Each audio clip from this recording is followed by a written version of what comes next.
Just went out with my family to eat, had a great meal at Fuji's Japanese Steakhouse here in Conway, Arkansas. Shout out to Fuji's. Delicious food, great service, great fun.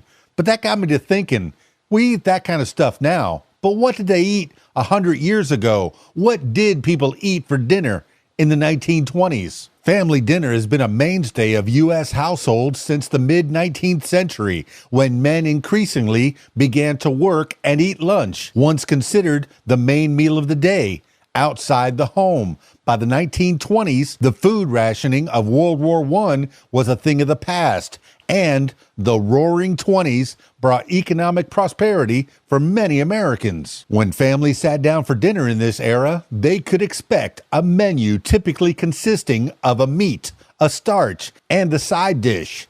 The 1920s also saw an increase in the availability and variety of foods, including canned fruits, as well as innovations such as ice boxes and later refrigerators, which began to make their way into family homes over the course of the decade. All of these factors played a part in what was served for dinner, from hearty mains to unique salads and decadent desserts. Here's a little peek into dining rooms across America in the 1920s. Baked ham. F. Scott Fitzgerald's The Great Gatsby focused on the wealthy elite of New York's Gilded Age, describing buffet tables overflowing and spiced baked hams. But meats weren't just for the rich. And in the 1920s, a baked ham or other large cut of meat was a common sight at family mealtime, especially during the holidays or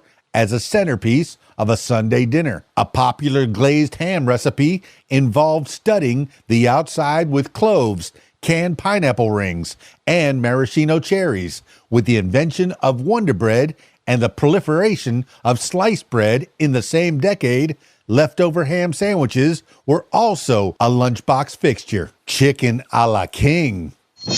The origins of this recipe, like those of many classic food and drink concoctions, are unclear, but its regular appearance on dinner tables in the early 20th century is an undisputed fact. At its most basic, the dish consists of cubed chicken and mushrooms in a creamy white sauce, garnished with pimientos and served over toast, pasta, or flaky puff pastry pieces. The rich sauce, made with cream, butter, and flour, was also often seasoned with sherry or other spirits for added flavor. Over time, ingredients such as green peppers or peas also began appearing in recipes.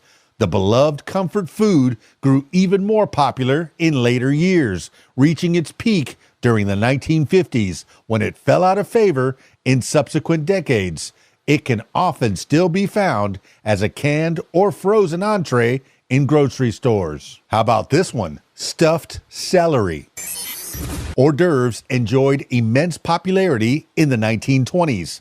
The Prohibition era fostered more informal social gatherings and cocktail parties at home, where finger foods were often served. Stuffed celery was a regular choice not only for entertaining, but also as a side at the dinner table. The recipe began appearing in cookbooks and women's magazines in the early 1900s and gained popularity throughout the 20s and 30s.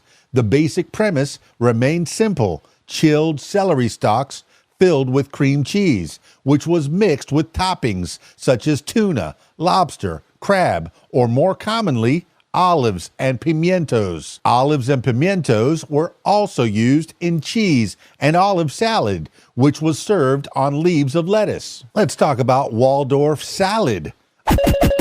Originally created in 1893 at New York's prestigious Waldorf Hotel by the executive chef Edouard Beauchamp and maitre d' hotel Oscar Shirky. This timeless salad was a staple of family dinner menus in the early 20th century, when sweet salads became a favorite. The first recipe was published in 1896 in Shirky's own The Cookbook by Oscar of the Waldorf. This original incarnation called only for diced apples and celery to be dressed with a good mayonnaise. Over time, the salad evolved. Throughout the 1920s, recipes also began calling for walnuts and seedless red grapes. As recently as 2017, the Waldorf, short for the Waldorf Astoria, still featured an elevated version of the salad on the menu, made with Granny Smith and Fuji apples, halved grapes, and candied walnuts. Here's one grandmas used to make: pineapple upside down cake.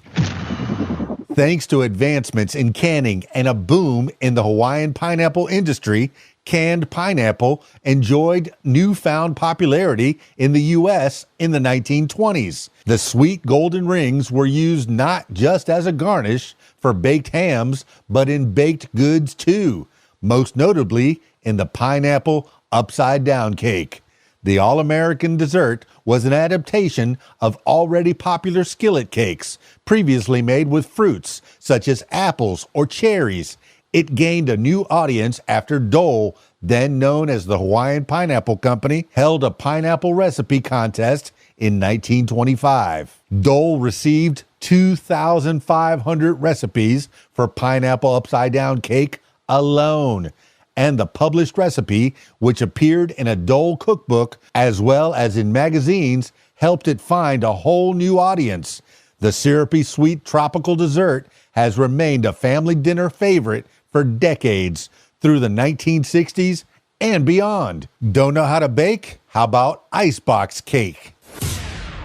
This no-bake dessert was named for the then ubiquitous icebox, a precursor to the electric refrigerator that held a large ice block and was often made of wood and lined with tin. Iceboxes helped preserve fresh food in a way that canning or drying could not. And in the case of the icebox cake, it helped soften it to decadent perfection. To start, crisp wafers or cookies were layered in a dish with whipped cream. After being left to sit in the icebox for a few hours or even overnight, the cookies softened and melted with the creamy filling. While the simplicity of the dessert was part of its appeal, other ingredients such as custard, fruit, gelatin, or chocolate were sometimes used as well. Well, if I hadn't have just had dinner, my mouth would be watering right now. How many of these meals have you had in your lifetime? Drop me some comments. Let me know. Eat well, my friends. Stick around for more. It's KeysDAN, RadioWhat.com, DJLittleRock.com. This has been What Makes You Smarter. Peace. I'm out of here.